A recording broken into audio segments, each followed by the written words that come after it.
Hello, and thank you for tuning into this video. Before I start drawing, I've got a little bit of show and tell to do. So as you can see, I'm not starting off on my sketchbook. I'm starting off on this beautiful book called Crop Circles, Signs, Wonders, and Mysteries. And the reason I wanted to share this is that I recently rediscovered my collection of stones that I picked up from within a crop circle back in 2013 when I visited England. And it brought back all the beautiful memories of that experience. And I mean, I've talked about this trip in previous videos about how spiritually positive it felt to visit places like Glastonbury, that has the famous Glastonbury Tor, and the Chalice Well, which is the really mystical, famous site connected to the Arcturian legends and, the wizard Merlin, and especially as a connecting point to the goddess consciousness. People say the Chalice Well in Glastonbury has a really natural healing quality to it.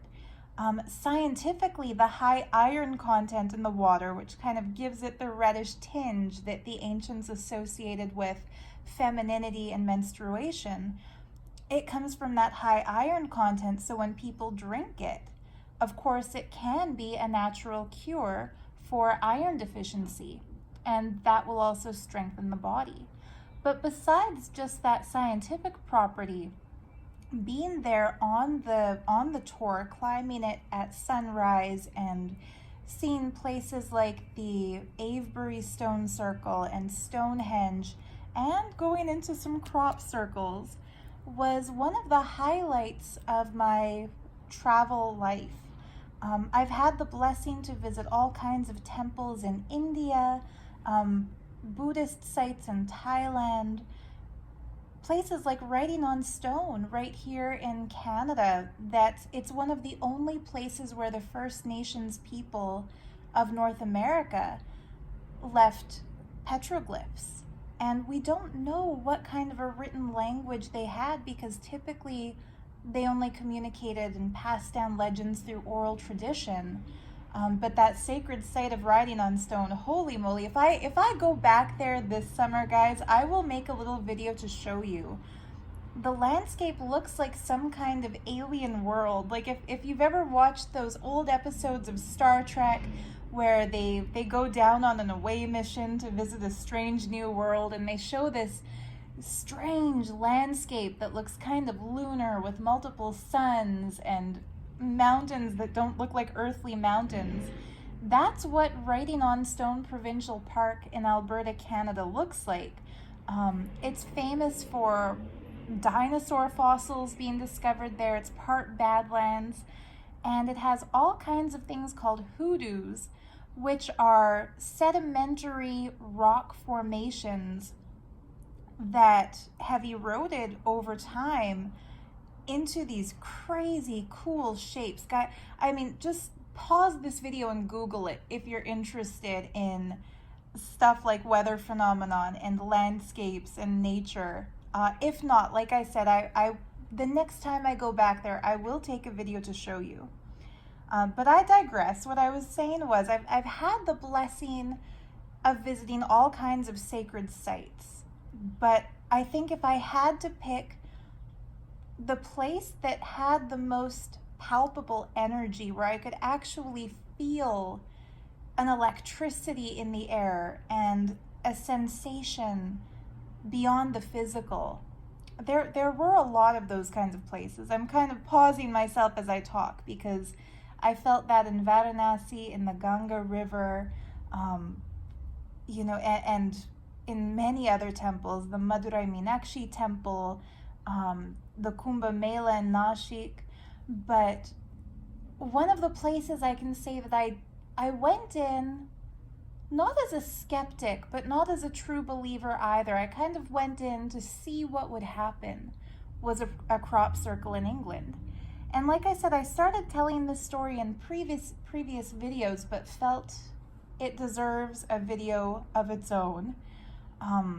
because I've been a little hesitant to talk about this kind of stuff ever since I left and started exposing the Nityananda cult, because it's such a charged subject that I feel like a lot of people feel that there's a need to either be full-on new age spiritual, believe in everything kind of people, or total atheistic, skeptical, believe in nothing that can't be scientifically proven, measured, and quantified, and that any gray area in between is just not allowed.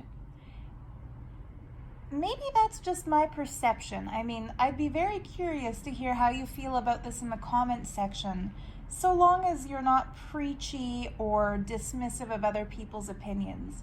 Because I can see the pros and cons of both sides of this, and this is why I feel a little bit personally reluctant to touch on these kinds of subjects.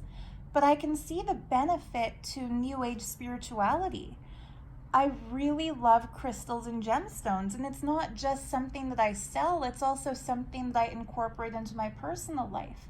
I have 2 beautiful blades of kyanite that I used to keep with me whenever I gave professional tarot card readings, because when I hold them, I feel a quieting of my ordinary verbalized mind and an opening to whatever messages are meant to come through, whether you call it channeling or intuition or claircognizance or clairvoyance or clairsentience or whatever label you put to it.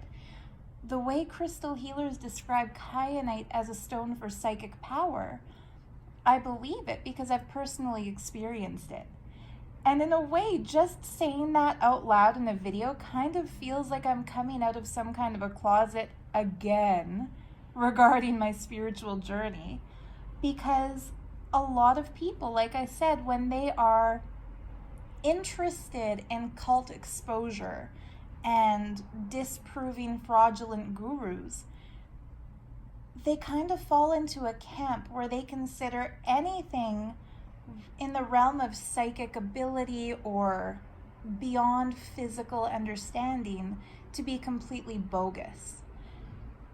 It's so funny because I wish they were right. It would make my life so much easier. It would be so convenient to just say, yep, psychic power is fake and all psychics are fake and astrology is stupid and there's no ancient, value to it. It would be so easy to be dismissive of everything that we don't understand, just because that would be less mental work. However, I've been blessed or cursed, depending on how you want to see this, with personal experiences that give me the kind of anecdotal evidence that won't allow me to just dismiss entirely spiritual experience. And like I said, you know what? I'm going to put this whole conversation on hold for a second and just do my quick show and tell so I can start drawing, and then you'll have something to look at other than the cover of this gorgeous book here. But my show and tell is that, like I said, I rediscovered in my collection of stuff all of these rocks that I had picked up within crop circles. And it was thanks to our tour guide, Michael, that I was able to collect stones at all, because he happened to have these plastic bags with him. I would have brought my own, but I didn't know we'd be going into crop circles that day. Anyhow, I've been looking forward to making some jewelry out of these. This one I think might be a fossil of something. I'm not sure. I'd love to hear people's opinions. This one, I don't know if I'd call it my favorite, but I've got a plan for a grand necklace to be made out of it, because I see an owl, and I thought I saw the profile of a crow or a raven, but my mom said she saw the face of a bear. So whatever the case, there are definitely totem animals visible in this beautiful stone. And this one I already called dibs. I'm going to make myself a pendant out of this one, because I don't know if the camera's picking it up, but it just looks to me like it has the form of a messenger spirit within it. I see a woman with long hair. She has long legs. Her arms are coming out on either side. She's within kind of an a shape reminiscent of divine femininity. And she's holding something in each hand, like two rods of power. And that one just spoke to me. So anyhow, I wanted to show you guys some of these stones that I picked up because it was the decision to make some jewelry out of these babies. This one's gonna be a funky piece, and I see a moon in it. I mean, I think everyone who looks at it would see a moon in that white circular shape. But anyhow, I've already made a couple of pendants, and I was going to do a video showing you how I do this, but they're so hard to do because the polymer clay that I was playing with to form the stones around the stones, it wouldn't stick to the actual material. These stones, like I said, I picked them up inside the crop circle. They're made of flint, which is a form of quartz that it's less crystalline. It's more like a sedimentary rock made up predominantly of tiny quartz crystals. And because it's so smooth, it's hard to get a good seal with the clay around it. So like I said, I was going to make a video showing you how I make those pendants, but they're so tricky. I have to basically hold them right up to my nose in order to make them, and that would not have made a good tutorial. That would have been a very annoying video. Here we go. So I'll draw on the reverse side of this little one today. I'm getting closer and closer to my goal of illustrations to start my next coloring book, to start the process of self-publishing my next coloring book. But yeah, when I found those stones again, it reawakened my excitement about crop circles and my joy to have actually gotten to go inside a couple of them. And I just felt like sharing that with people even before I made the jewelry. So I posted something on Facebook showing those stones and describing my plan of what I was going to make out of them. And someone commented really condescendingly saying, "You know what slippery slope this is going to lead you down, Sarah." And can I just say I hate it when people say something really condescending online and use my name like that as if they know me. Because this was just an internet stranger. This is somebody who has seen my videos and feels the right to comment on my life. I mean, I guess because I've made myself something of an online public figure, everybody has the right to comment on my life because I make my life an open book through these YouTube videos and through a public Facebook account. But I don't think anybody has the right to condescendingly dictate to other people whether or not their interests and hobbies and excitements are valid or not. And, you know, I could tell by the tone of this person's comment that he judgingly believed that by expressing my interest in the mystical, mysterious phenomenon of crop circles, that somehow I was setting myself up to, I don't know, lose my entire grasp on reality and become embedded once again in the kind of irrational, mystical seeking that led me smack dab into a cult in the first place. I'm pretty sure that's what he was getting at. I could be wrong. Maybe he thought it was going to lead me on some other kind of a slippery slope. But whatever the case, it made me think, you know what, now is a good time to start talking about this kind of spiritual stuff in videos again, because the longer I ignore it and avoid it and continue, you know, personally believing in this kind of stuff and practicing it but not openly sharing it online, the more likely it is that if and when I do come out saying something like, hey, I'm designing a new tarot deck, which I plan to do over the next year or two.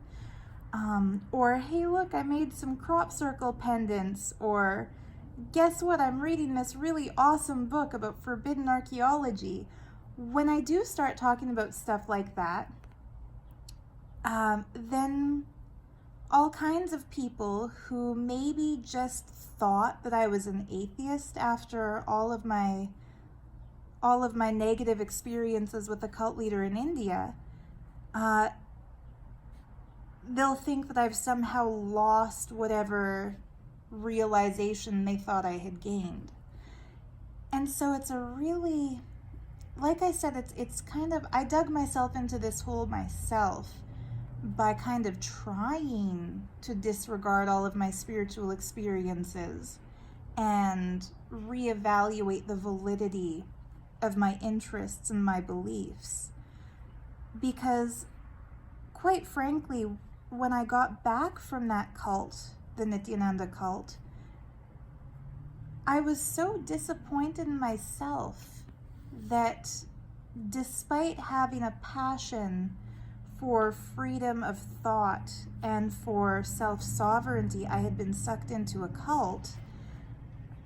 I started to kind of doubt and question my own mind, because my mind had failed me. My mind that should have kept me out of danger had led me into danger. And my mind that should have had a full-on bullshit detector against frauds had become devoted temporarily to a fraud. And so it's been a journey of healing and of kind of rediscovering and accepting the fact that any one of us are vulnerable to cult influences. There were people I met in India sucked into that cult who had been atheists before they found the fraud. There's one man in particular I'm thinking of. I interviewed him back when I was still a brainwashed member of the cult myself. And, you know, he told an interesting story about how his wife had gotten sucked into the cult and that he was totally against it, but she convinced him to go to India and check it out for himself. And then he had some personal experiences. I think he had shared an experience about sitting under the banyan tree and asking for a sign, and then a leaf fell into his hand, and that for him was enough to prove that there was some kind of higher power overseeing it. Anyhow, he had been such an outspoken atheist and such an outspoken skeptic at the beginning that for somebody like him to have become completely convinced in the reality of that fraud, I've kind of come to realize it doesn't matter whether somebody is a skeptic or a true believer, because there are also tons of people who believe fully in Hinduism, who believe in the darshan of the deities, who believe that statues of Ganesha drank milk one day in the 1990s, who believe all of that stuff, who have seen from the beginning that the fraud who calls himself Nityananda is a deceiver. And there are people who were Christian, people who were Jewish, people who were Muslim, who never believed in Hinduism, who fell into the trap of that cult leader.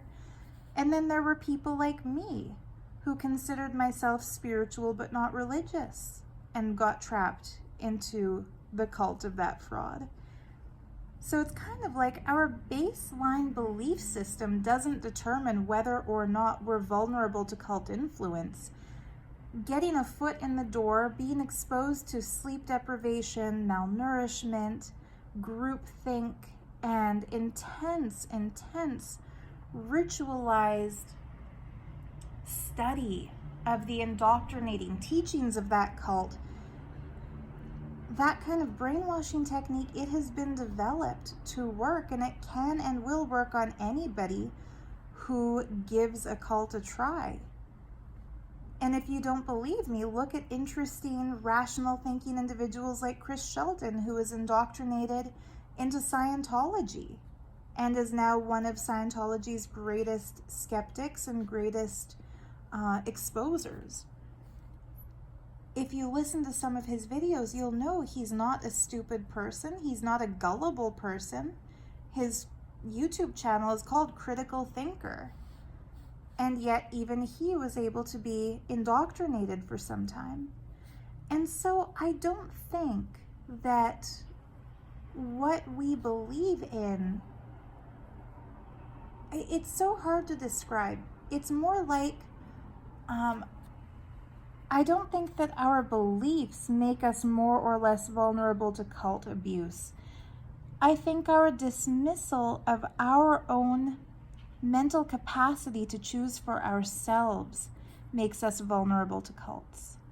And what I mean by that is that if you have a personal experience where you have a vision of a deity or a dream about an extraterrestrial, or one day you're walking down the street and you're feeling really badly and you ask for a sign and somebody hands you a self-help book. Those experiences might make you more open to the suggestion from that deity or from that extraterrestrial entity or from that self-help author. But just acknowledging that you had an interesting experience doesn't make you a vulnerable cult victim. And I think I'm not explaining this properly. I'm making this too confusing, so I'm just going to give you some examples from my own life. I've mentioned in previous videos that I used to really love the videos made by Bashar. And there was one day I was watching one of Bashar's videos and I got curious to see if Daryl Anka was still making public appearances and still holding seminars. So I Googled him and I found his website. And on that website, there was a donation button and a little write-up that said, if you feel like you've been benefited by some of Bashar's teachings, please help support the YouTube channel so that these videos can continue. And I did feel like I had been benefited by some of Bashar's videos. Specifically, some of his quotes that I still regularly reference to in videos, like circumstances don't matter, only state of being matters. And his rubber band theory that the further back you get pulled in life, the further forward you're going to shoot when you finally let go of that tension. These things really touched me and spoke to me and still resonate with me as truth. And also follow your joy, follow your excitement, which is something that I did that got me out of the grind of working for other people and into the blessing of running my own online shop so I can work from home and do what I love. A lot of the principles he taught really helped me. So I donated $20. It's not a huge donation, but it's what I could afford at that time. And what was really interesting is the very next day I went to work. Back then I was working at the store called Dragon Space in Vancouver. Pretty much the coolest store on the planet if you're a nerd. Is that an oxymoron? It was like the coolest nerdy place. Anyway, it sold everything from Dungeons and Dragons type of stuff to chessboards where each of the pieces on the chessboard is a different character in the Lord of the Rings. From that kind of stuff to tarot cards and crystals and books about astrology. It was in my wheelhouse for sure. I loved that store. So the next day I went to work and one of my coworkers said that she had a gift for me, and she said she wasn't sure whether or not I'd even be interested in this, but that she was going through her old books the night before and suddenly one of the books kind of jumped out at her and she thought, I need to give this to Sarah. And so she gave me this book, and it was Bashar's book. It was the book written by Darryl Anka in the voice of Bashar, and on the back cover there was an original price mark of $20. And I thought, holy shit, this girl didn't even know that I was watching any of Bashar's videos, let alone that I had donated $20 the day before to Darryl Anka.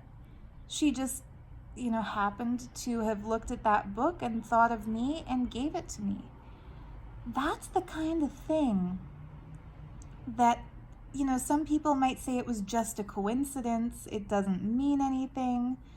She probably would have given you that book even if you hadn't made the donation.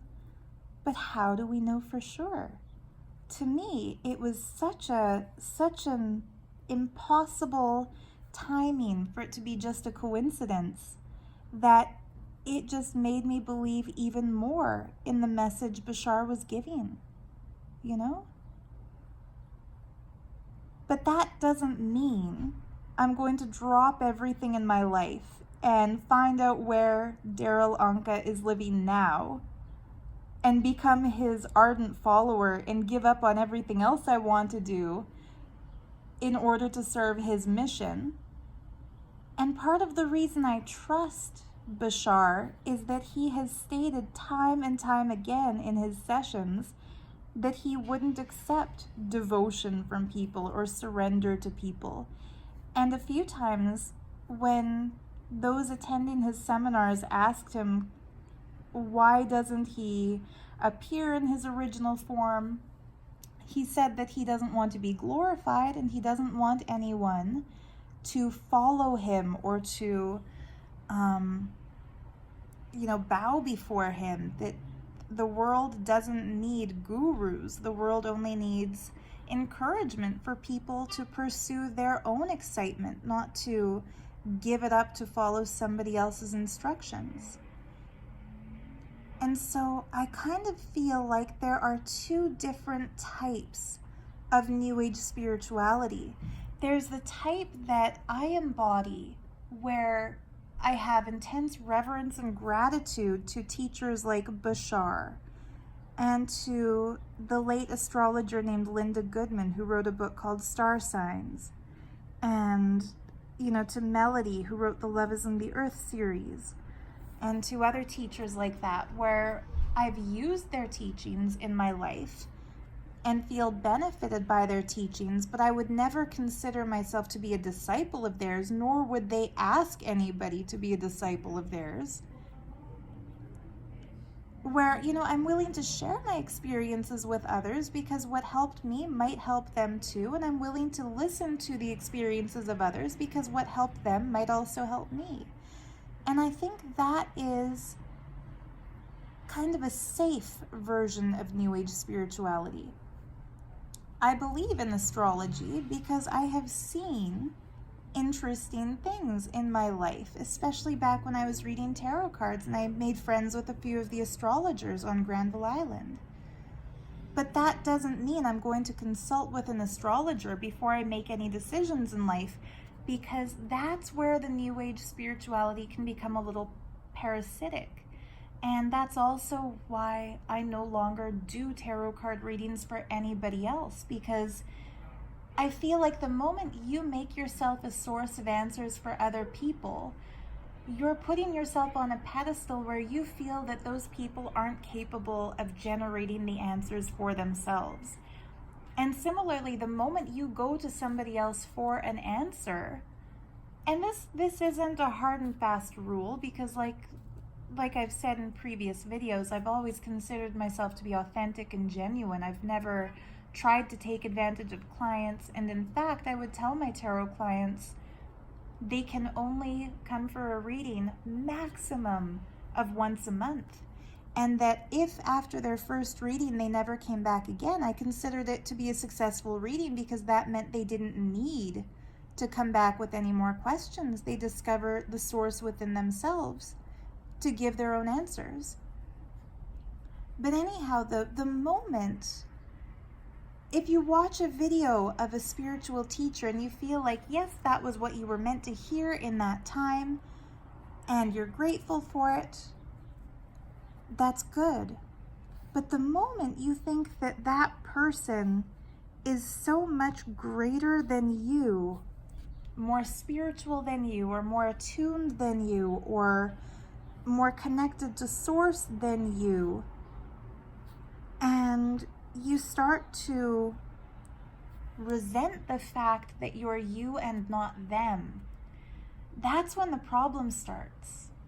And I mean, I've kind of beaten this issue as much as it can possibly be beaten, but again, I'm thinking of Teal Swan here and her Tealers, or Teal tribe, or whatever her followers call themselves.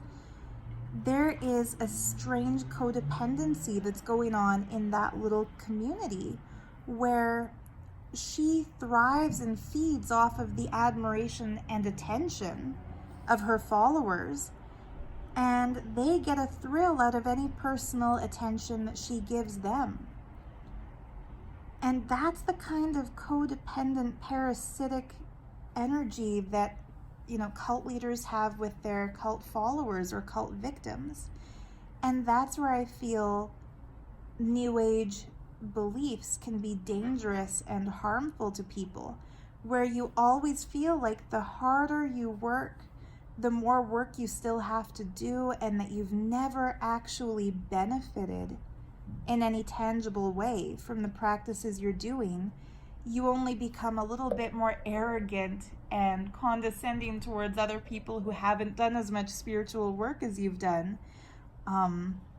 Check out Andy Fellows, who has made some powerful videos describing their experiences in the Teal tribe about just this, about being dedicated and hardworking and committed to the path, and ultimately getting nowhere, just kind of becoming judgmental and egotistical and arrogant, and thinking that you're able to now be a spiritual teacher to others, despite the fact that you're still dependent on somebody else to tell you how and why and what to do. Anyhow, like I said, I've been thinking a lot about this lately, and if I were to say that all spirituality is a deception, and all psychic ability and all mystical experiences are false, that would be throwing the baby out with the bathwater. The bathwater are those parasitic,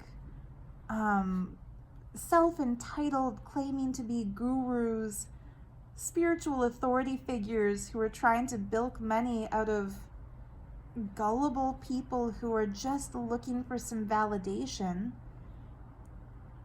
That needs to be thrown out and outgrown. By we, I mean all of us, every human being alive. Our goal in life, our goal as far as spirituality is concerned, in my opinion, our goal is to discover our own innate connection to wisdom, to truth, to cosmic understanding, and to the oneness that connects all of us. Our goal should be to realize that we already have that and tap into it and use it. Our goal should not be to find somebody else who has realized that and become their cash cow, paying for all of their programs and buying all of their books and giving them regular donations and worshiping them. Because the moment we start throwing ourselves completely into just worshiping somebody else who's doing the thing we want to do, we'll get sidetracked and we won't be doing it ourselves. There were times when I was in the Nityananda cult that I would think back to my experiences at the tarot room, giving readings, and it would always make me really sad because I felt like I had lost that spark and that joy in my life, and that compulsion to be the best version of myself. And that this spark was replaced by an obedient version of me that somebody else wanted me to be. And this is cult abuse. I think back to all of my friends who were in that cult. A lady named Ma Ganga, who used to be named Rose Lee. She's a brilliant woman. She helped redesign the Golden Gate Bridge as a civil engineer when it underwent some construction. And, she's university educated.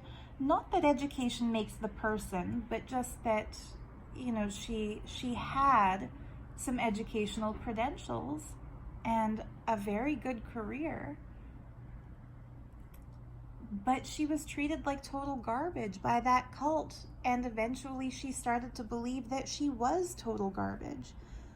What I mean by that is that the leader of the volunteer team she was a part of, named Manyanatmaswamy, would just yell at her and bark orders all day, every day. And even though she had a great education and a lucrative career in her field, she was put in charge of doing things like collecting forms from program participants and counting the inventory for puja kits and for books and cleaning the hall. Like, she was given grunt work that nobody else wanted to do. And she was yelled at and called inefficient. And there was once I was in a meeting that involved the cult leader Nityananda himself. And I don't remember the exact situation, but he asked a question related to the programs department and the materials that they had to give program participants. And he asked where something was. And I just kind of stood up and said, I'll go get Ma Ganga and ask her. And he just looked at Nyanatma and they both burst out laughing. And he really condescendingly said, if you ask that idiot, it'll be even more lost than it already is. And he had this way of totally dismissing people who he felt didn't deserve his attention or who he felt weren't as intelligent. And it makes me really sad to see that Rose Lee is still in that cult, still doing their grunt work, still worshiping someone who is not only a total fraud, but who not only doesn't care about her, but who would make fun of her behind her back and laugh about her with other disciples. And little things like that were the red flags I witnessed even while I was there, but because of cognitive dissonance, I wasn't able to accept them. And of course, cognitive dissonance is a term used by the cult exposure community that refers to, or sorry, I should say the psychology community. It's a psychological term that refers to when you're indoctrinated into a belief system so strongly that you believe that belief system is completely without wrong. Even if the evidence is presented to you that it's wrong, you won't know what to do with that evidence, and so you'll disregard it completely, force yourself to forget it, or you'll create some kind of mental explanation for it. So because of my cognitive dissonance, I tried to just ignore the fact that this man who I thought was a guru was gossiping about his loyal followers and laughing about what he perceived as their inequities behind their backs. And I just figured he's trying to teach me a lesson. What's my lesson in this? What am I learning from this? And to this day, there are members of his cult who do that with everything. The fact that he is hiding out illegally in South America, trying to escape a conviction in a rape trial, they describe that as his Leela, as his, they think that he's an avatar of Lord Shiva, and that all of his failures in life, all of his criminal cases, all of the people like myself who left the cult and are exposing it,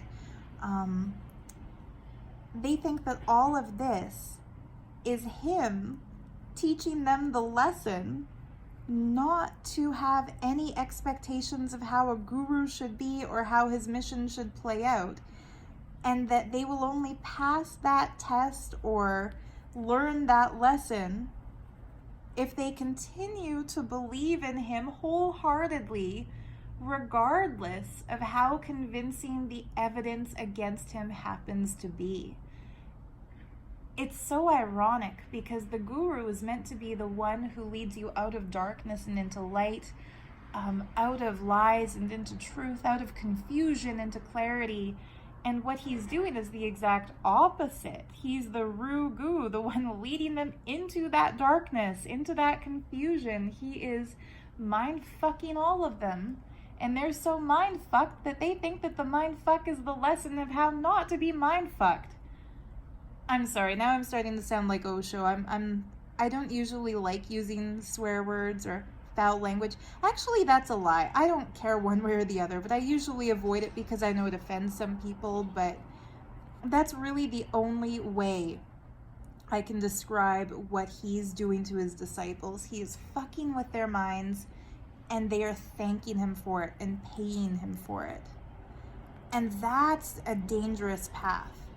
Now, if I was starting to watch some of his videos again, that's when I could see people who feel like they have some level of perspective about me and about my life. That's when they could say, hey, Sarah, this is a slippery slope. Do you know where this is leading?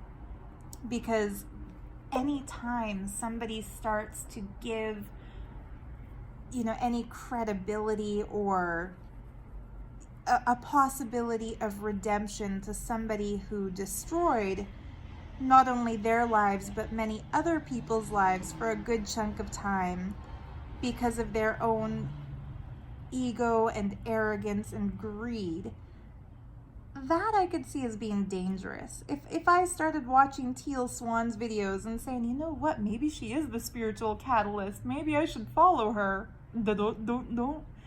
or maybe Nityananda really is putting on a cosmic Leela, and the fact that Ranjita gave him a blowjob on hidden camera, maybe that's to teach me a lesson, and I should set aside my qualms about the fact that he claims to be a celibate monk and put his hand down my blouse. I should take that as an initiation and thank him for it. That would be a slippery slope into being mind-fucked again. But saying the honest truth, which is that I think crop circles are fucking cool, that's not a slippery slope into anything. That's just accepting the possibility for a little bit of mystery in the world. And this is what brings me back, I guess, to what I was talking about initially at the beginning of this podcast or Draw With Me video. I don't know what genre are my videos. I don't know what to call these. They feel more like podcasts to me because they involve so much talking. And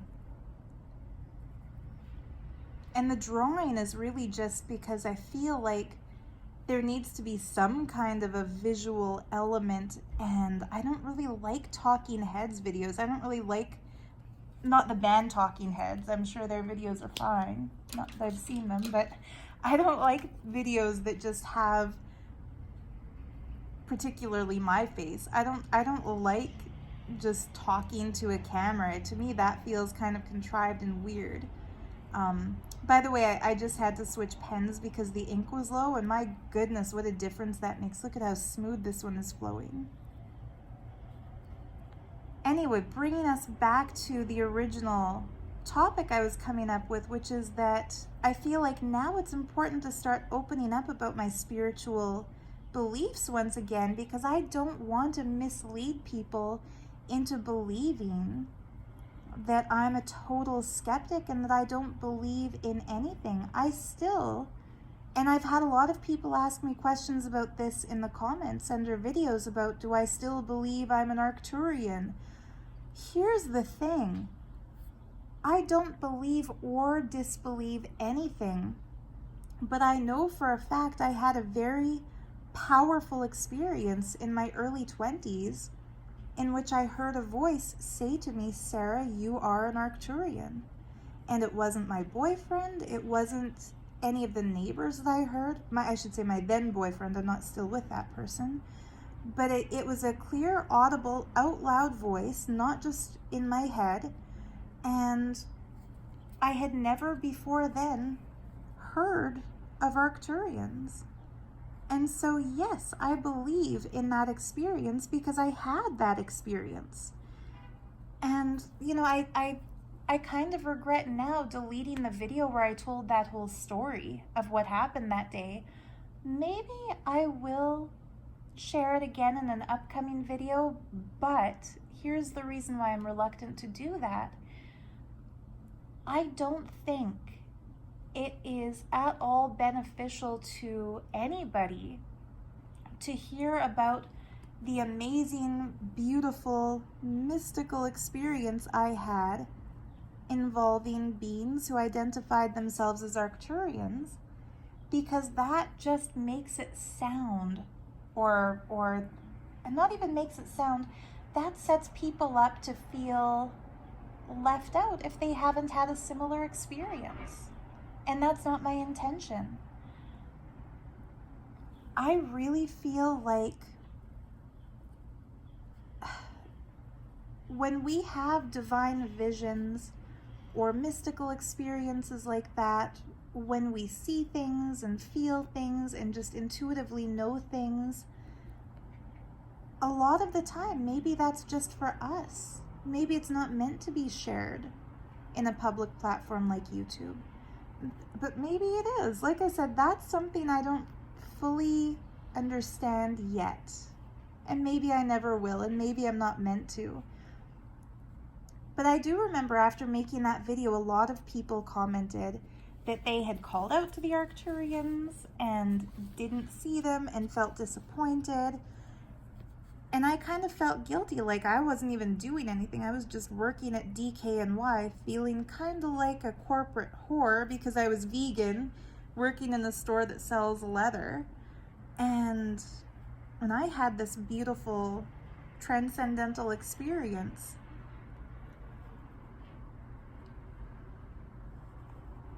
and so I prefer to just talk about what I know everyone can experience. What I know is something that we can all share. For example, this beautiful book about crop circles. Anybody can watch documentaries about crop circles. Anybody who goes to England can find out through the Temporary Temple's website where current formations are. And if it's a farmer who allows visitation, they can go into the crop. They can actually walk into the circle and feel the energy. That's something available. The drawing videos that I'm making, I have a group on Facebook called Sarah's Coloring Club where I share free digital downloads of these images. So anybody can download one of these and color it if they want to, or draw more into the design if they want to, play with it. I feel like that's an inclusive kind of thing. And so at this point in my life, I'm all about sharing what's inclusive, not exclusive. And so all of these wild and amazing stories of my spiritual experiences, to me, I might enjoy reminiscing about those things. I write about them in my journal because I like them. And that's great. But to me, those are exclusive, not inclusive. I can't, wave a magic wand and whoever else wants to have those experiences can suddenly have them. So why would I even talk about them? There was something the fraud guru who calls himself Nityananda, there was something he said about Satguru that I still kind of think he was right about this. However, he's also a total hypocrite because he does the same thing and he's just as bad. But he said that Satguru, Jagi Vasudev, makes the mistake of talking about spiritual experiences that he's had in his life that cannot be replicated. And so it creates a spiritual hierarchy among his followers where they can only hear his stories but have no hope of experiencing those things for themselves. And like I said, the fraud who calls himself Nityananda does the exact same thing. So I mean, buddy, don't call somebody else out about their shortcoming when you're... In fact, he's even worse. He does it even more. He's got a whole team of people writing his so-called autobiography. Yes, listen to how stupid that sounds. He has a team of people writing his autobiography. Such a fucking fraud. But anyway, I do think it's a little bit useless to share your spiritual experiences with people who might, in turn, think that there's something great about you because of them. I'll tell you another little incident that happened. My first YouTube series was called Free Yourself from the International Conspiracy Against Enlightenment, an essential 10-step program. And yeah, that's pretty damn pedantic, calling my own video series an essential program. Like I was definitely heading in the direction of being part of the problem within the new-agey community, of getting people to listen to me and take my teachings seriously, which, just to be clear, I'd rather be a comedian than a spiritual teacher. I would rather make people laugh their asses off than follow my advice, you know. Maybe be inspired by the fact that I pulled myself out of a cult and have done some good in exposing it and getting other people out of it. You know, follow my example if you want to go vegan and see somebody who has been vegan for 21 years, healthily, without any vitamin deficiencies, with high energy. Like, there are some things I'm doing anybody can do, and if you want to follow my example in those, do it, and that's great. But if I ever tell you that I'm saying something that you have to believe and you have to listen to, just tell me to shut the fuck up, because nobody can tell you anything about yourself that you don't already know. There is no greater authority on you than you. So anyhow, that first series I made on YouTube that I had called Free Yourself from the International Conspiracy Against Enlightenment, it was based on a dream that I had had. And in my dream, and I know, okay, I'm a total hypocrite too, guys, because I just said that I wasn't going to share spiritual experiences, and here, now I'm sharing one, but bear with me, because there's a reason for it. So I had this dream that I was in the center of this round room. Everything was kind of glowing white. There was no hard edges to anything. And there was a group of beings kind of at podiums around me, as if there was some kind of a conference going on, or some kind of a round circle discussion. And they were talking about the problems on Earth. And one of them was talking about how the water is undrinkable because of the fluoride poison being put into it. And another one was talking about how the mass media is programming people's minds. And, you know, and others were talking about the food being inedible and not nutritious and destructive towards the planet, specifically animal agriculture. And as they went on and on about this, I started to become very aware of the fact that I was the only one in the room who, for one thing, wasn't an expert about any of that stuff. And for another thing, I was the only one who looked human. You know, the rest of these beings looked kind of like sci-fi examples of what different alien species might be. And so at the very end of their discussion, when each of them had made a point about what's wrong with current human civilization, the one who kind of led the discussion looked at me and said, "Do you have any questions?"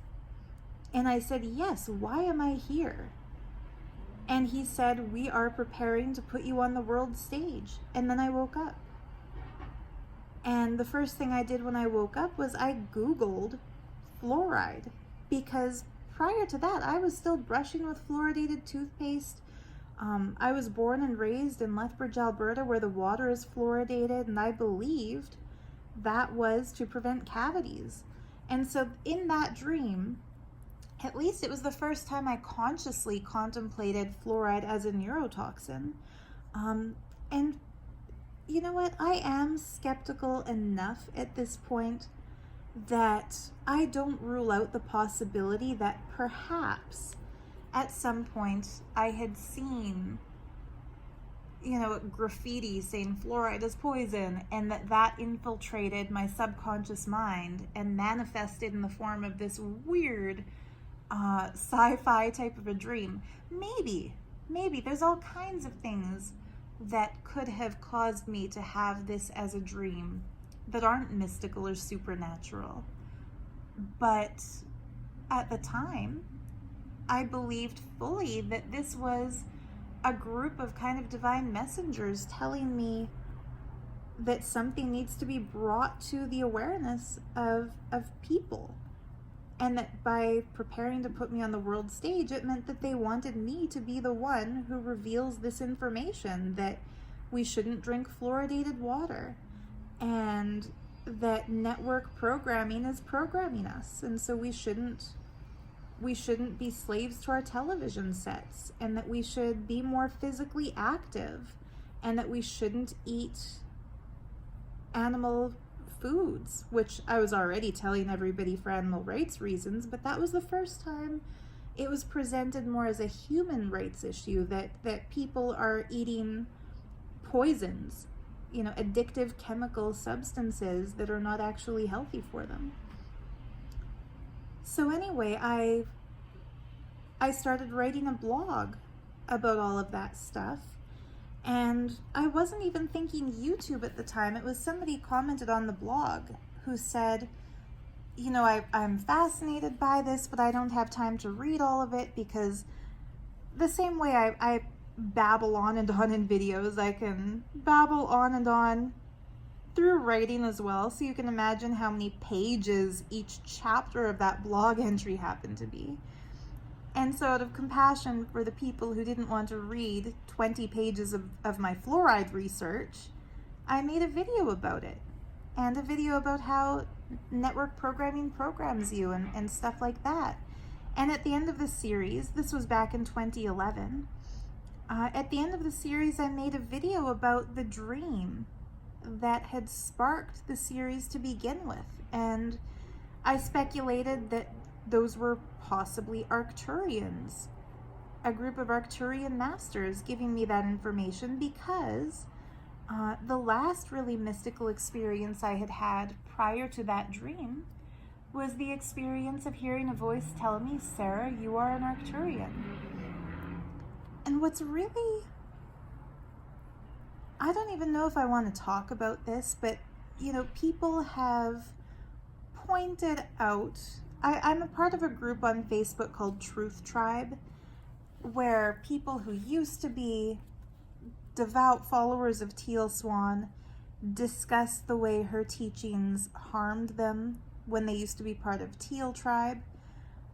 So within that group, I saw a video clip once of Teal, and she was saying something incredibly arrogant, narcissistic, and racist. Like, she struck a lot of boxes with that.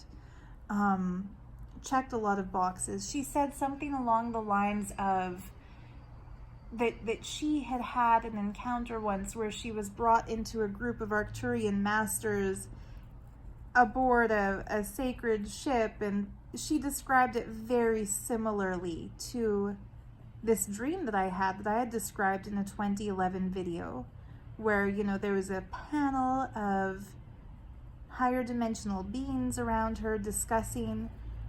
She even used the exact same words that were used in my dream that I mentioned in the video, that we're preparing you for the world stage.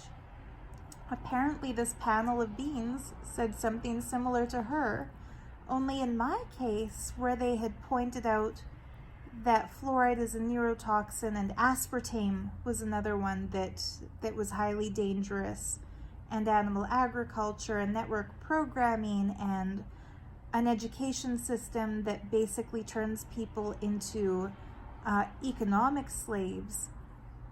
What she claimed this panel of beings had told her was that they designed her appearance to be universally beautiful, with features recognized as beautiful to every race on the planet, and that they told her she had to be Caucasian, she had to be white, because everyone believes white skin is beautiful, and that if she had been African, she might be beautiful to other Africans, but people in the rest of the world would consider her, quote, pretty ugly. And that's why I think her teachings are dangerous. I do kind of think that she was plagiarizing my video when she made that statement. She's had so many other accusations of plagiarism. It's no stretch to consider that perhaps she saw my video about Arcturians and about what gave me the inspiration for that Free Yourself series. It's possible that she heard my dream encounter and wanted that to be her story.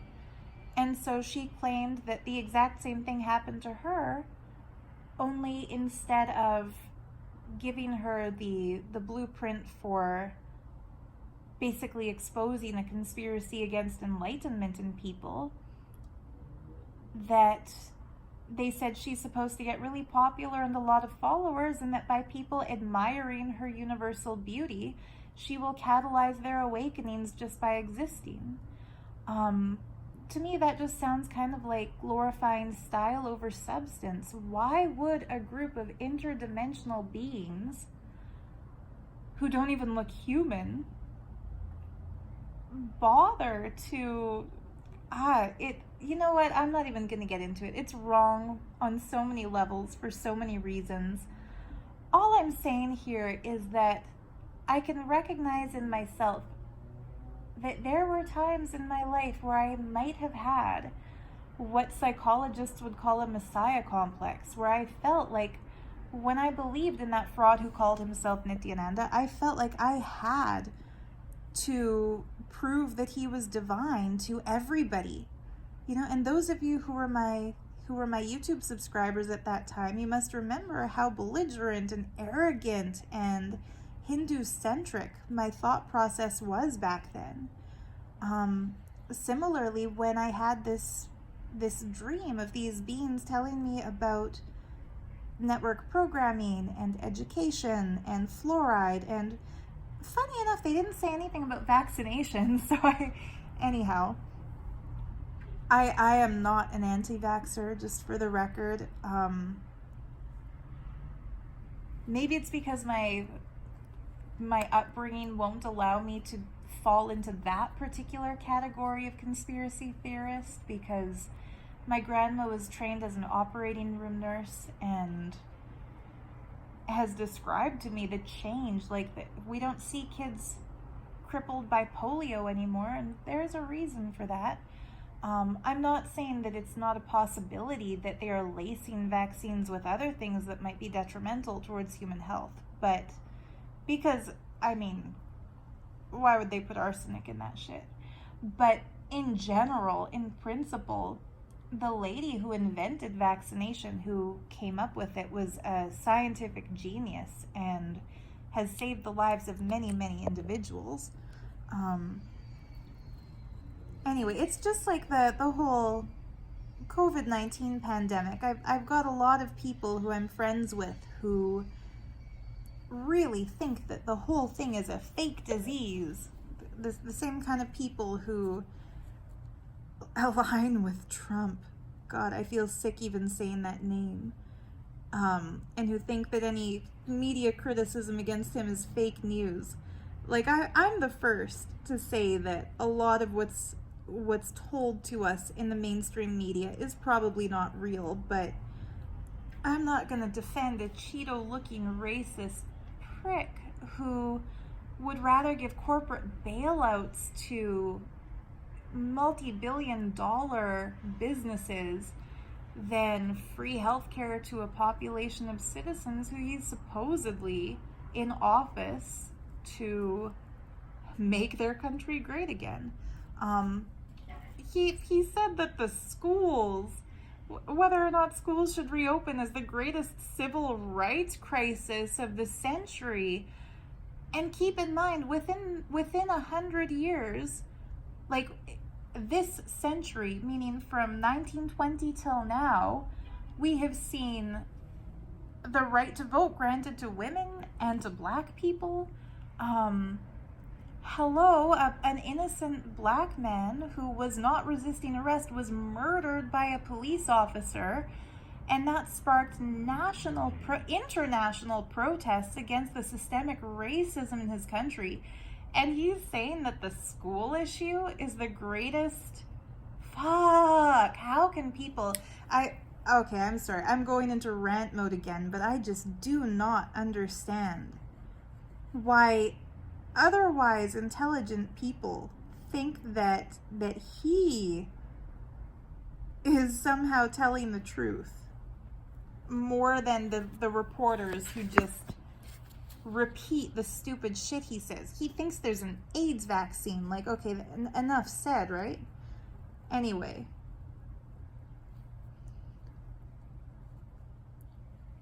Getting back to the topic of the video, I do not think there's any problem with believing in ghosts if you've seen a ghost, you know? I don't think there's any problem with believing in extraterrestrial intelligent life, because fuck, the entire academic institution of all like Ivy League geniuses, if they didn't believe that there's some kind of intelligent extraterrestrial life, there would be no funding given to all of the different NASA missions that have launched probes to explore and discover inhabitable planets outside of our solar system. I mentioned in that same Facebook post about the crop circle pendants, as part of the description, I said, okay, skeptics, I already know what you're going to say. There's people on boards stomping down crops and that the circles are all hoaxes. And, you know, you just basically save your breath. Like, I already know what the debunkers believe creates these circles. However, after being inside one of those circles and seeing that the crop was not flattened by boards, it was kind of French braided in concentric circles in a way that, like, my friends and I were kind of experimental. We took some handfuls of crop from another part of the field, like an untouched part of the field, just to see how it would feel to try to kind of bend it and shape it the way it was shaped. And you can't bend a stalk of wheat without breaking it. Like it's not like human hair where you can crimp it, curl it, flatten it. Like, if it bends, it breaks. And yet the way these circles are made, I can show you even on the cover of this book. See the different ridges and the different shapes in these stalks? That's not stomped on with a board and flattened. Like, even here, see how it's kind of a French braid lay? Anyway, I just mentioned in that post that I don't believe it's hoaxed with boards and ropes. And like I said, some arrogant, condescending member of, I don't want to call him a friend, like a Facebook follower. I don't like the word follower either, because he's obviously not my follower. He's just somebody who likes to read my posts. But yeah, he actually said something like, this argumentative tone you're taking is leading down a slippery slope. dude, I wasn't even being argumentative. I was just saying, I know what the debunkers think, but I've seen it in person, and it couldn't have possibly been flattened with a board and ropes. And somebody had commented on the post. One of my actual Facebook friends commented saying, who even believes it's done with boards and ropes anymore? Because really, that is a stupid explanation. And a group of people who claimed to have hoaxed crop circles, they were once challenged on a TV show to replicate one of the crop circles that they claimed they had made. And they were given like 24 hours time and good weather with tons of equipment to replicate that crop circle. And their finished version looked like shit. It was like the difference between a classically trained artist painting a portrait of somebody that looks photorealistic and a kindergarten kid with a box of crayons scribbling a picture on the wall that's basically a stick figure where one eye is bigger than the other and the hair doesn't have individual strands, it's just scribbled. Like their final version of that crop circle, it wasn't geometrically symmetrical like the original. The crop was not laid down in a precise pattern, it was just broken. And of course it didn't have any of the properties that what I would call authentic crop circles have, in that they have a recorded difference in frequency if they're measured. Like they actually have some level of what's the word? Not radio frequency. It's on the tip of my tongue. But there are actual, like, legit scientists, academic scientists who study this phenomenon, who have measured different rates of frequency inside crop circles versus in just regular fields. The magnetism changes within crop circles. And even some of the wheat that's been collected, I've seen this in various documentaries, will be magnetized. And guys, like, these kinds of plants are not naturally magnetic. Like, you can't hold a magnet up to a blade of wheat and attract it because it's not positively or negatively charged. And yet within these circles, there's a magnetic charge.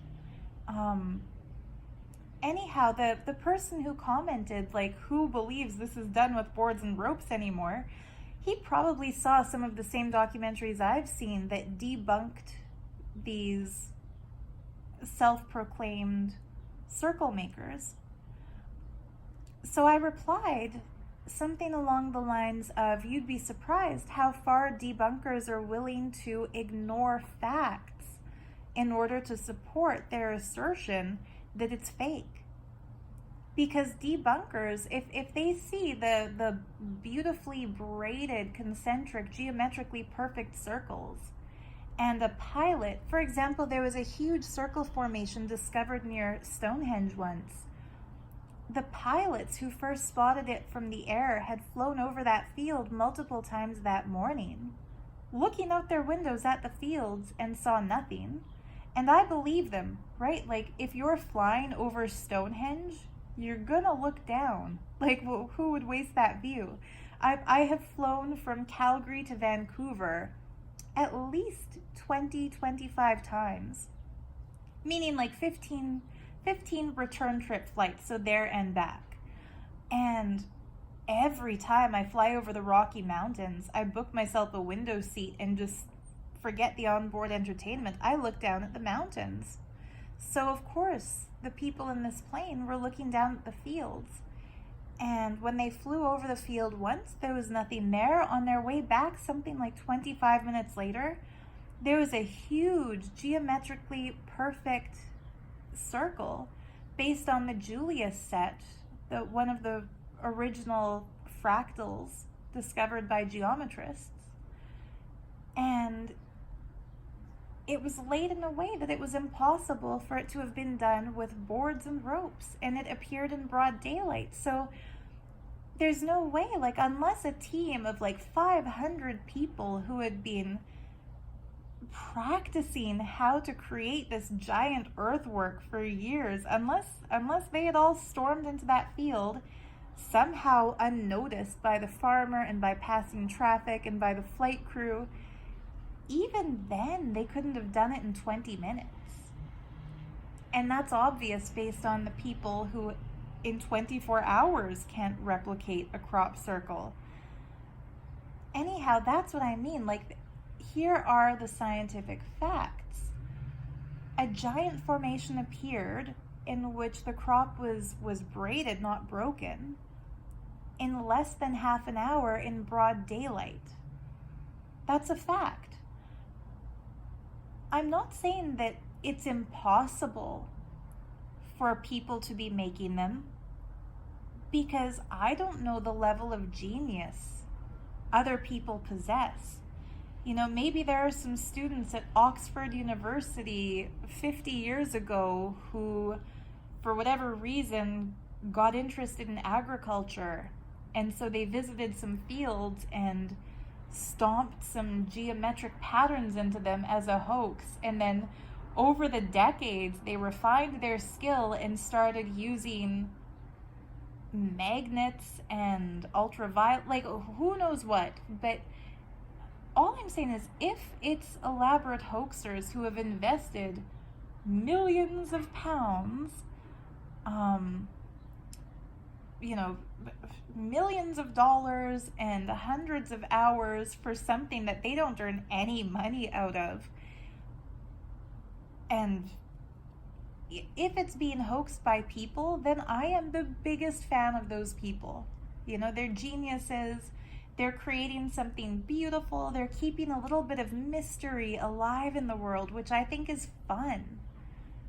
I love the mystery of graffiti too, and I know that it's not aliens or extra or other dimensional beings tagging buildings, but when I see a beautiful piece of graffiti on a gray wall, my heart beats a little faster. I love it. It's beautiful. And a lot of those graffiti artists will keep their identity anonymous because it's illegal to tag a building, and I think that's kind of fun. It's kind of neat, right? So I'm not saying that I believe 100% crop circles are created by extraterrestrials. I'm saying I don't know who creates them, but they're beautiful, and I felt a positive energy within them. And I do believe that sacred geometry forms can trigger in our consciousness a certain awareness of the perfection of creation, especially when that sacred geometry follows the golden mean, follows the mathematics of existence. I think it's gorgeous. And I'm glad they exist. And I do believe that the stones that are in those magnetically charged fields, like these ones that I'm turning into talismans, I think they will carry the frequency of those designs with them. Now, if that makes me a crazy person, I would rather be crazy than be so dull and dry and boring that I would rather believe the world is flat and the sun revolves around the earth and whatever else current science measures and calculates and tells us. And of course, I know the world is round. Duh. I think it's silly that people don't believe that it's round. Like, I have been on a plane. I have flown from Vancouver to Hong Kong, Hong Kong to Bangalore, and then for the return trip, Bangalore to London, London to Toronto, Toronto to Vancouver.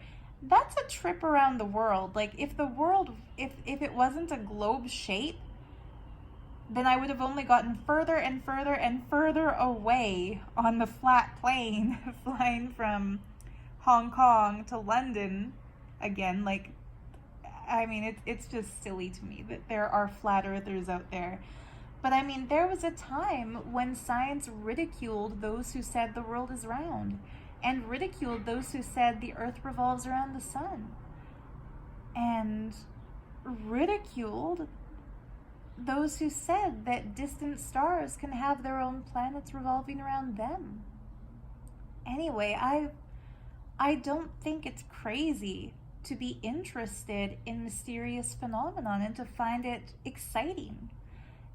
And I don't think it's detrimental to life to enjoy synchronicities, like listening to Bashar, giving him a donation, and the next day somebody randomly gives me his book.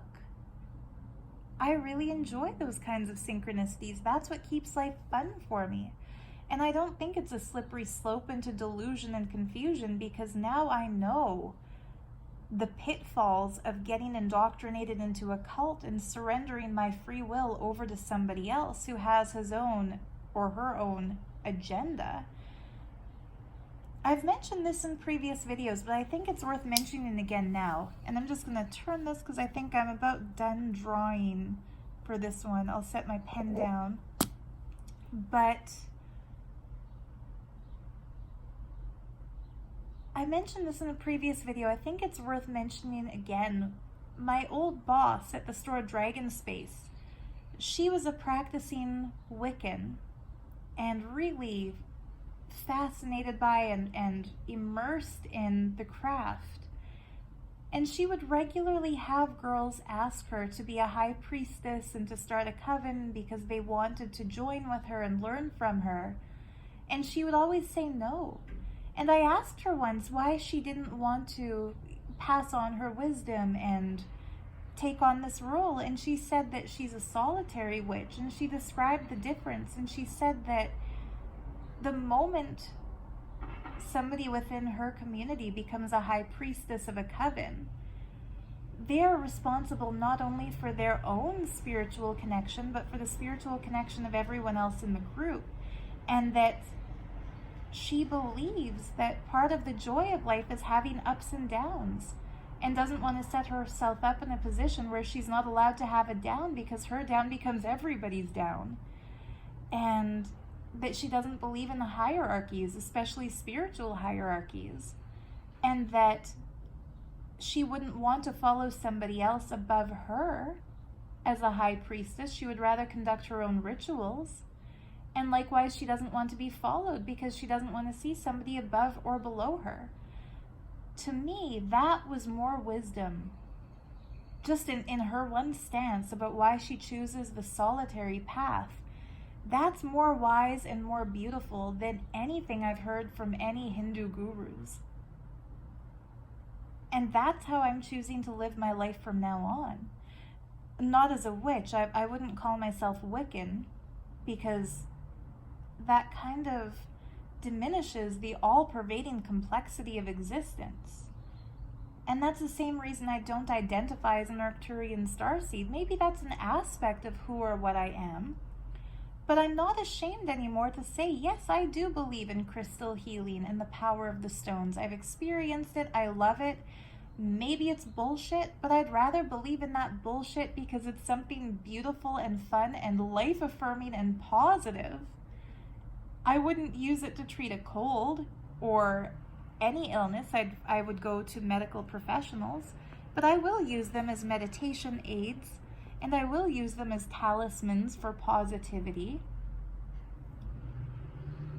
And I do believe in the crop circles, and you know, maybe it's created by extraterrestrial life. I have reason to believe it's created by Arcturians. And whether those are extraterrestrials or alternate dimensional beings or higher dimensional beings or frequencies or wisdom or angels or gods or fairies or whatever word you want to put to it, it's kind of irrelevant. Everyone has the right to their beliefs, and everyone has the right to following their excitement and doing what they enjoy. I still believe in the Hindu deities. I still consider Kali to be my Ishta Devata. And I still feel like Ganesha was the one who initiated me into reading tarot cards. And this is something I have believed since before I found the fraud cult leader. And it would be such a shame to lose it now that I've realized the fraud was a cult leader. Because just because he was wrong doesn't mean everything mystical and enjoyably spiritual is wrong. So I might lose more subscribers on this. There was one person, I forget what his name is on YouTube. He was somebody who used to troll all of us when I was still in the Nityananda cult. Loco Guano was what he called himself. And when I came out of the cult and exposed it and admitted I was wrong, he became very supportive, and I'm grateful for how he was supportive of the cult exposure process.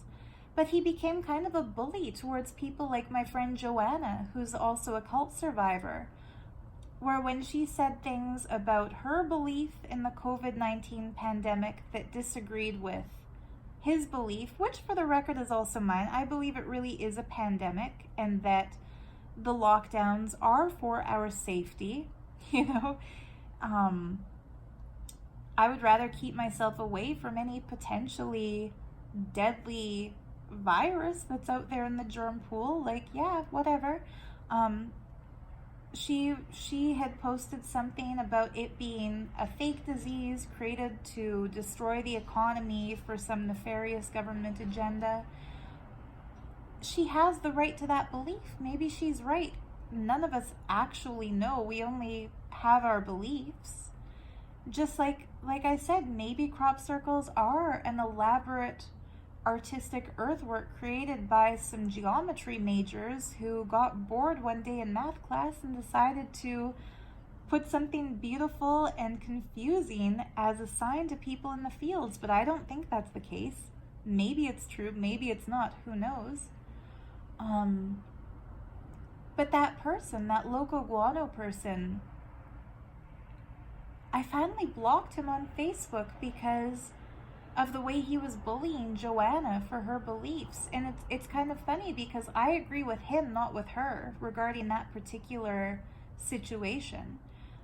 But I suddenly remembered something he had commented on one of my videos, which is that when I had made a video saying, I think crystals are placebo effect, maybe they're real, maybe they're not, I don't know.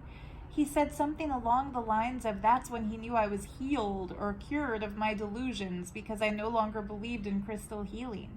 And here's the thing, I never stopped believing it. I just started questioning everything that was my belief and admitting the reality, which is that what I believe may or may not be real. It might be true, it might not be. But I choose to believe it.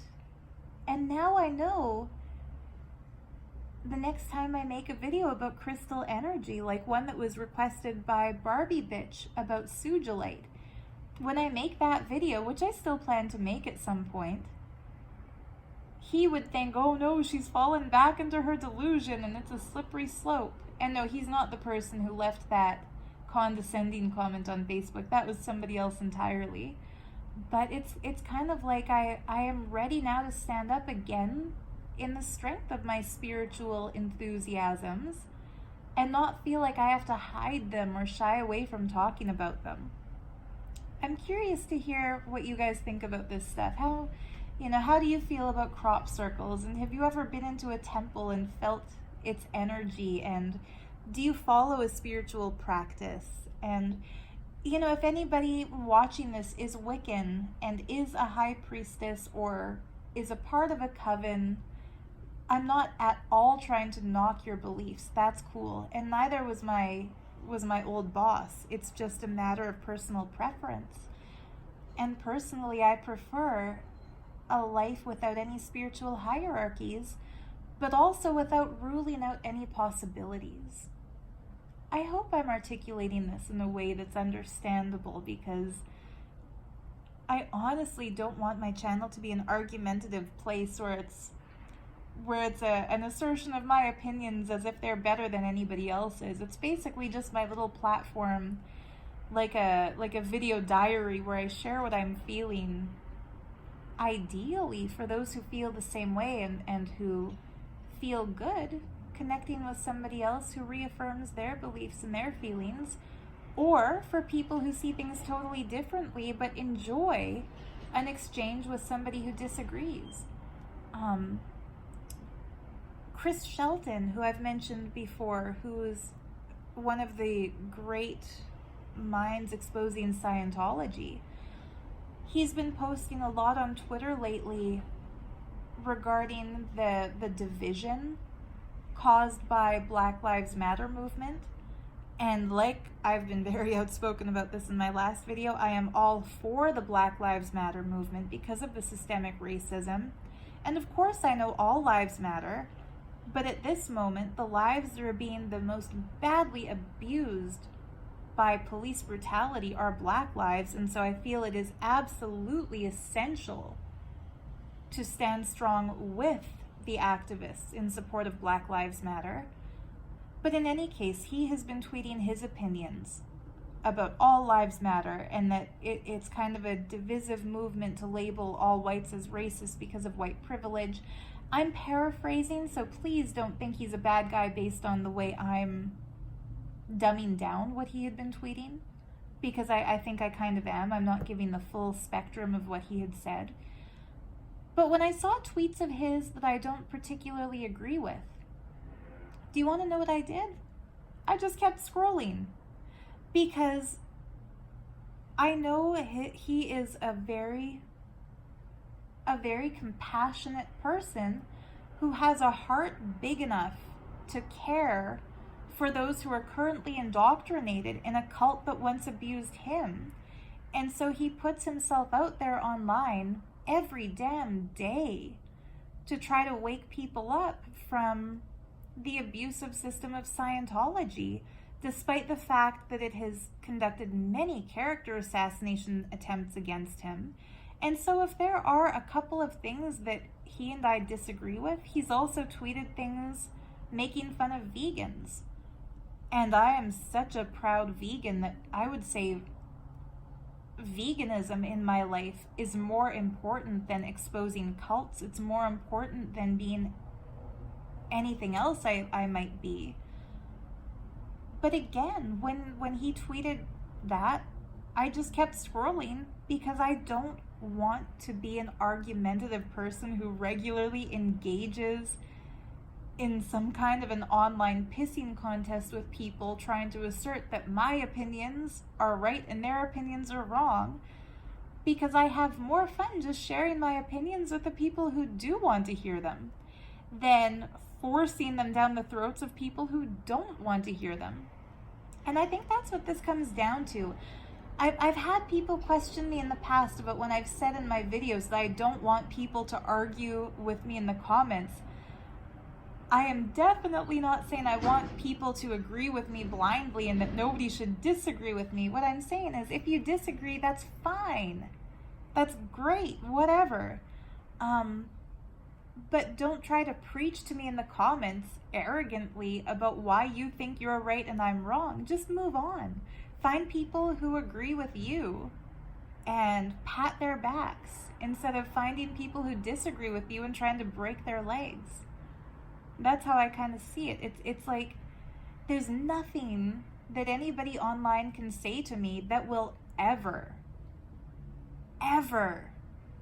make me change my mind that animal agriculture is the greatest systemic evil in our world right now. Even the fact that the fraud who calls himself Nityananda has declared that animal agriculture should be stopped and that it should be made illegal, I agree with him. You know, he might be wrong about 99% of the things he stupidly says, but I'm not going to say, well, he must be wrong about that too because he's wrong about everything. I'm willing to say I agree with Teal Swan about veganism. I agree with the fraud who calls himself Nityananda that animal ag should be banned and non-vegetarian food should be illegal.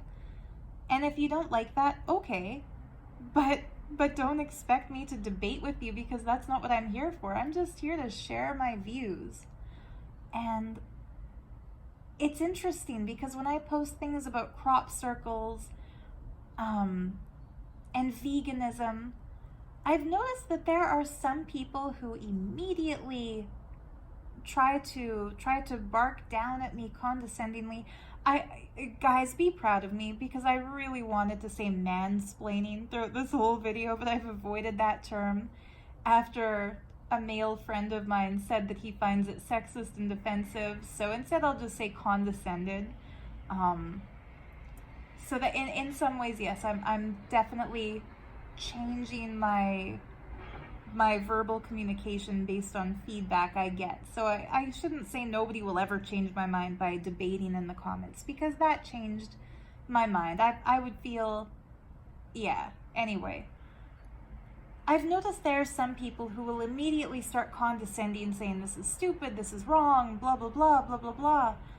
But I've also noticed that there are people like Chris Shelton and Andy Fellows who I know for a fact that they do not agree with me about anything related to crystal healing or crop circles or veganism, because I've seen them post things that are highly skeptical, especially about veganism and about new age beliefs. But I've also noticed that they extend the same common courtesy to me that I extend to them, which is that when they post stuff I disagree with, I just keep scrolling and wait for the things that they post regarding cult exposure and free thinking that I agree with, that I'll like, or jokes that I'll laugh at. And I think that that's the beauty of an online community, where people who disagree with each other about some things can set those things aside in favor of the friendship generated by the things they do agree with each other about. Anyway, I hope I'm making sense with this. Please don't think that I'm trying to cry to all of you, oh, people are being mean to me and they're judging me and they're criticizing me, because to be totally honest, I don't care what that man thinks about me who said that believing in crop circles is a slippery slope. He's just a random name online who I've never met in real life. I don't think I've ever even seen a picture of this person. It's one of those profile pictures is a thing, not a person. So, I mean, I really, really don't feel in any way like my self-esteem or my self-confidence has been shaken. It just opened the door for me to use this as a time to introduce a new topic to my channel, or to bring back, I think, what made my channel in the first place, which is spiritual curiosity and talking about these things like network programming on television. And I mean, I do like some TV shows. I really love Josh Gates, who I watch it when I'm at my mom's house. He I forget the name of his series, but he explores different places and goes spelunking into caves and tracks down. He did a whole episode about ayahuasca and the afterlife and stuff like that. By the way, that reminds me, there's another question. Somebody who, I really don't think he's a troll, but he comes off a little trollish at times. He's been demanding that I address what he called was me lying about my death experience in the Nityananda cult. That wasn't a lie. Like, I had a really amazing experience during a death process meditation, in which during the meditation I felt myself leave my body, and I felt non-physically, like I floated through the roof of the hall that we were in. And I remembered, I actually thought that the meditation went too far and that I had actually died. Like I felt like I was dead. And in that moment, I remembered that when I was a kid, my mom and I were watching a TV show about the afterlife, and that we had made a pact with each other that whoever dies first will find a way to communicate with the other and to visit them as a ghost, so that we would know death is not the end.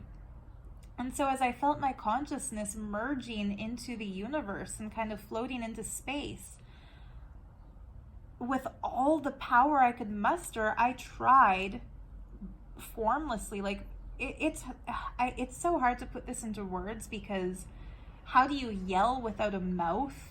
But I tried my darndest to yell, or to send a message to my mom, like, don't worry, death is not the end.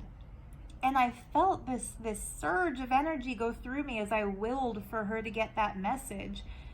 And like I said, I felt my consciousness merging with all that is.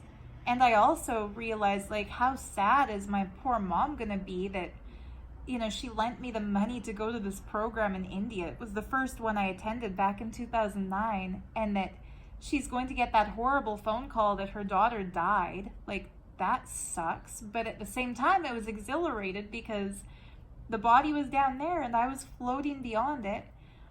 Well, of course, at the end of the meditation, I felt myself fall back into my body.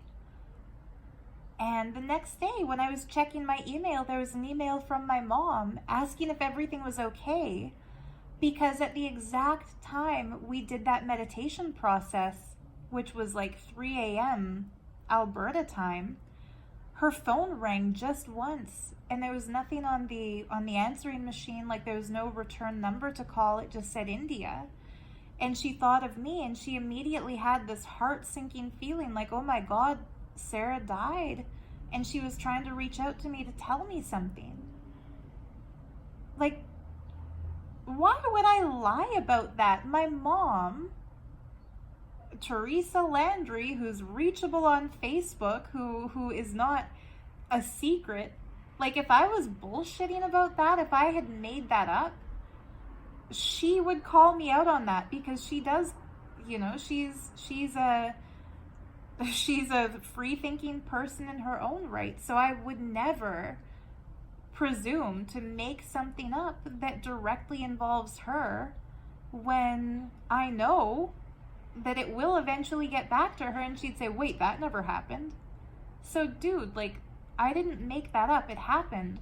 The reason I deleted the video where I shared that is that I don't want my experience to be misconstrued by people who faultily attribute it to the fraud cult leader in whose ashram I had that experience.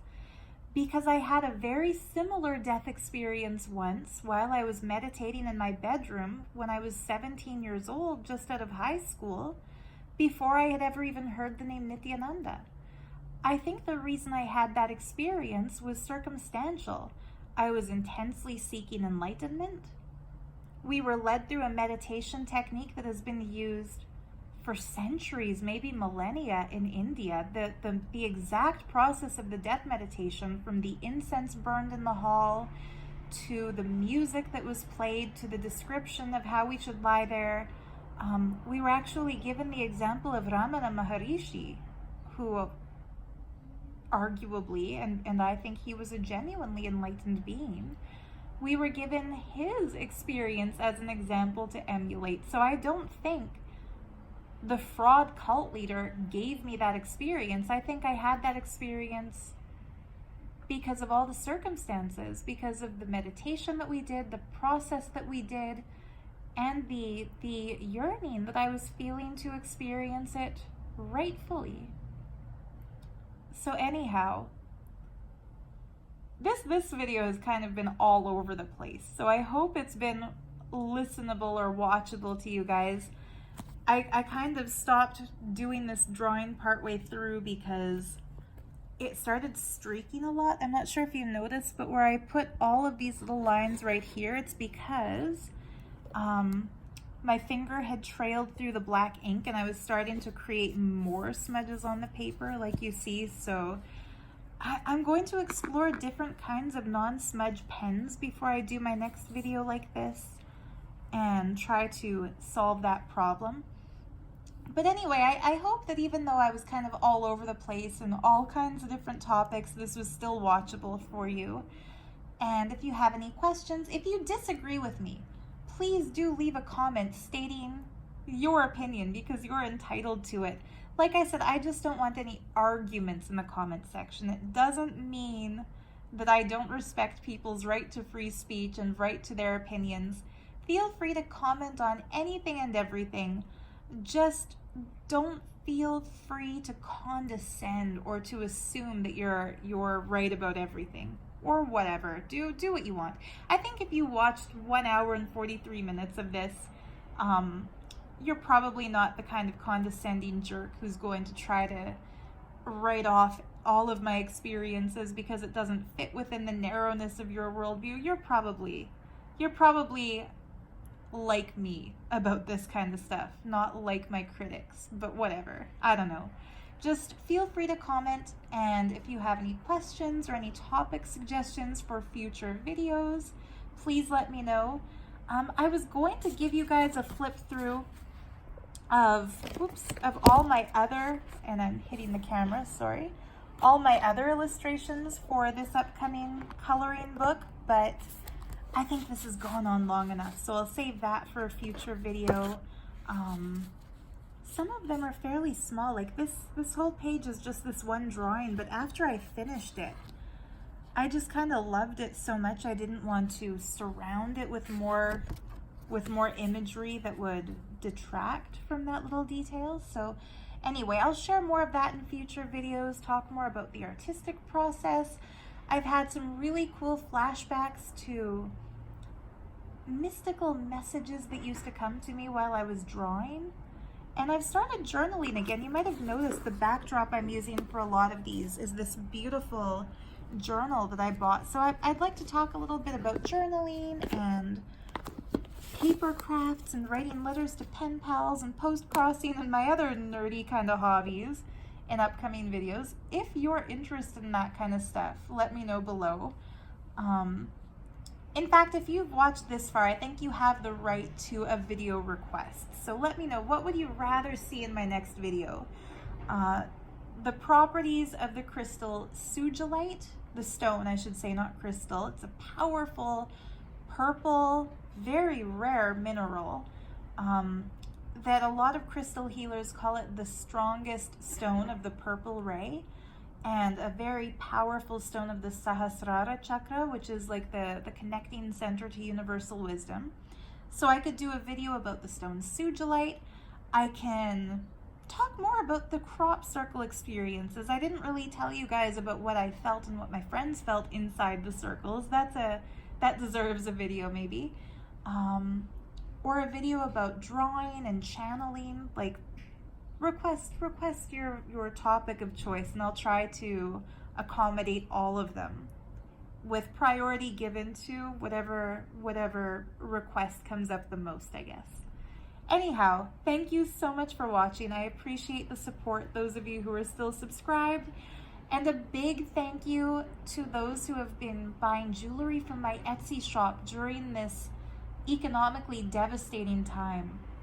I mentioned in a previous video that my shop has had many fewer sales over the last few months than in previous years, and I'm really grateful to a few of you who have bought items from my shop specifically because I mentioned that. That's been a very big help. I appreciate you supporting my small business and my decision to be self-employed. And to those who are my patrons on Patreon, it's you who makes this channel possible. You know, I calculated my taxes last week, and a lot of people have kind of mocked and ridiculed me for having this channel, saying that I'm in it for the money. I just want to mention, if I did not have a YouTube channel, I wouldn't bother to have a home internet. I would just use my cell phone plan to go online for fun when I want to. The only reason I have internet is to upload videos. When I did my taxes, I calculated my entire AdSense revenue for the year 2019,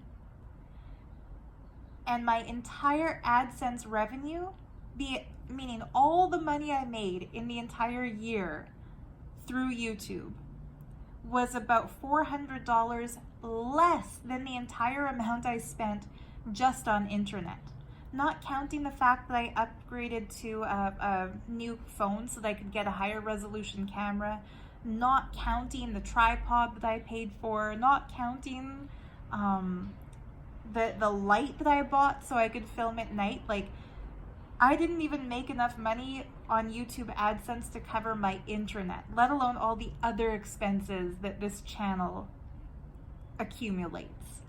And so I really, really want to thank my patrons, because I started a Patreon account towards the end of last year when I was at that point where I had to decide between continuing my channel at my own expense, which I, to be honest, can't afford, or just stopping videos altogether, canceling my internet, and just focusing on reestablishing my life outside of YouTube. So I was at that kind of decision point.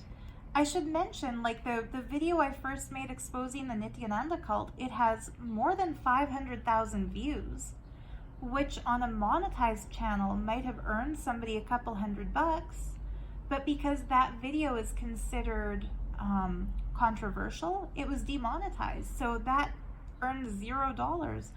The entire effort I've made to expose that cult has been entirely for the sake of helping friends of mine who are trapped in that brainwashing get out of it, and preventing other people from falling into it, and apologizing to the people who I lured into it when I was still brainwashed by it. That whole thing has been just from the goodness of my heart as a gift. I haven't earned money from it. So I want to thank my patrons, because the people who signed up and who donate a little bit of money each month to this channel, they're paying my internet bill and making it possible for me to keep doing this. And yeah, so if you also want to join that club, the main benefit is that once a month we have a big Zoom call where we talk about whatever they want. Like it's partly Q&A, partly some art show and tells have gone on where some of my patrons have shared their art, and we discuss interesting topics. It's a lot of fun. So if you're ever watching these videos and you think like there's something you want to ask but verbally not in the comment section, that's something you can get by supporting the channel as a patron. I always thought when I started this channel that I would reply to every personal message and every single comment on every single video. Unfortunately, it's physically impossible. Like my Instagram inbox, I've got like 500 message requests from people. My Facebook inbox, I just recently found out there's a spam filter in Facebook, so while I thought I had like 2,000 unopened messages, there's actually like another 5,000 in the spam folder. For those of you who don't know, in Facebook, people who are not your Facebook friend can send you a message request that doesn't go into your regular inbox. Even within the message requests, there's a filtered section, because this blew my mind. I didn't even realize there was like a whole other request folder plus emails. So what I'm getting at here is that I appreciate everyone who watches these videos and who leaves feedback, and I'm really sorry I can't answer all of the messages and give everyone, you know, a Zoom call or an email, because I mean, it's not that I don't want to, it's not that you don't deserve personal attention from me and messages and replies, it's that I legit can't. I'm one human being living on the same 24-hour clock as everybody else. If I was to answer all of those messages, it would take me years. And plus more messages would come in as I'm trying to answer the old messages, and then that would take more and more years. And it's basically like every waking moment of my life would just be answering people's messages, and I would have no time to make jewelry and run my shop and eat or ever see my family or feed my cats or take showers. Like, I think you get what I'm trying to say here. I can't answer every message, but I do prioritize messages from people in Patreon, because I see they're literally supporting the channel, is what I'm getting at here. And if you're a creepy guy, that doesn't mean that you can join Patreon to get my personal attention, and because that's been an issue as well. There was somebody who joined Patreon and sent me a message within Patreon saying, I'm willing to be your subscriber if you will have calls with me. I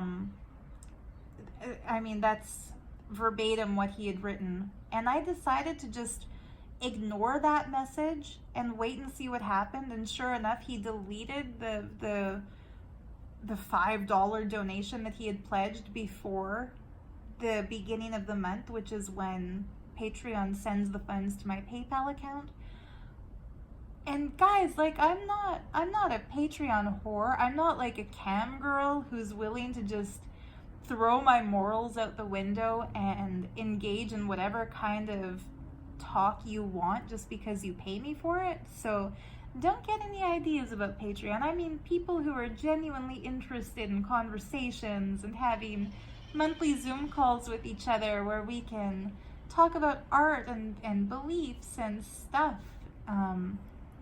Anyway, I think you get the idea. Don't abuse the Patreon power that I'm extending. Just because I will answer all the messages in Patreon doesn't mean I'll answer all the messages.